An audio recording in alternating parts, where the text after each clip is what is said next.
So dito natin sisimulan mga idol, ang ating pambato na si Kai Sotto ay mas pinili ang kanyang pangarap na makapaglaro sa NBA kaysa maglaro sa Gilas, Pilipinas. Alamin natin lahat ng mga detalye at ang sinabi ni Kai Sotto. So recently mga kaibigan, napag-usapan natin na eto nga pong si Kai Sotto ay hindi kasama sa lineup po ng ating national team Gilas, Pilipinas.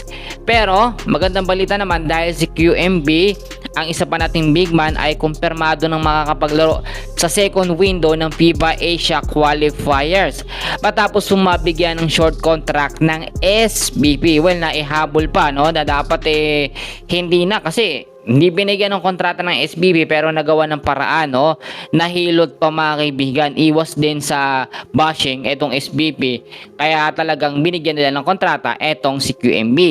So part naman po ng ating pambato na si Kai Sotto, kumpirmado na magkakaroon po ito ng short contract sa NBA o tinatawag din natin na makakapaglaro ito sa NBA Summer League.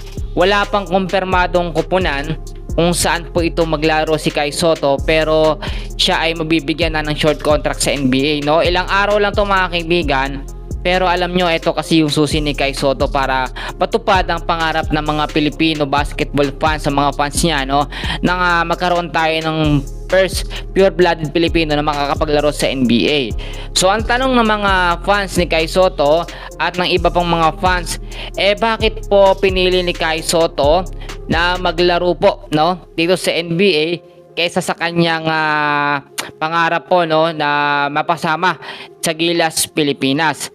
Para sa akin mga kaibigan, parehas naman pangarap ni Kai Sotto makapaglaro sa NBA at ganyan din makapaglaro sa Gilas, Pilipinas, pero syempre alam nyo, marami pang pagkakataon para makapaglaro si Kai sa Gilas, Pilipinas. Meron pang third window at ito kasing NBA short contract ni Kai, saglitan lamang ito. Pinapatunayan lamang ni Kai Sotto na talagang yung pangarap niya gusto niya makuha. Ito kasi yung lumabas na balita mga kaibigan. Kaya mas inuuna ni Kai Sotto ang kanyang short contract sa NBA.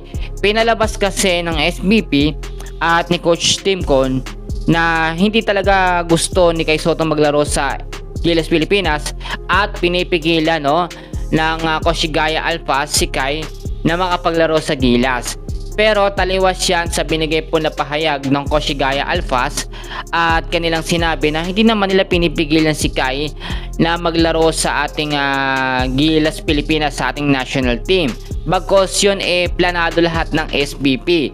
So nakikita natin ng point dito na kontrolado po lahat ng SBP yung mga nangyayari sa lineup po ng Gilas, Pilipinas. Kahit yung mga big man, iniipit nila yan. Si Kai Sotto, no, ginagawa nila ng issue na ayaw maglaro at pinipigilan ng Koshigaya Alphas. And then ngayon magkakaroon ng short contract sa NBA, sana wag naman harangin ng SBP. Kahit hindi makapaglaro si Kai sa Gilas, Pilipinas, maging masaya tayo dahil kahit papaano, mas matindi naman doon yung maibibigay ni Kai. NBA to mga kaibigan, NBA contract. At sa Gilas naman, meron naman tayong QMB, kahit papaano naman, malakas ang ating magiging lineup. Tayo kasi ang main host no sa nalalapit po na FIBA Asia Qualifiers at sa Mall of Asia Arena yan gaganapin, and hopefully magkaroon tayo ng magandang resulta kahit po hindi ganoon kalakasan o hindi full force ang lineup po ng ating national team. Unang laban kasi sa New Zealand sa February 26 na, March 1 naman sa Australia. So yan muna sa ngayon mga kaibigan, mga idol. Maraming salamat.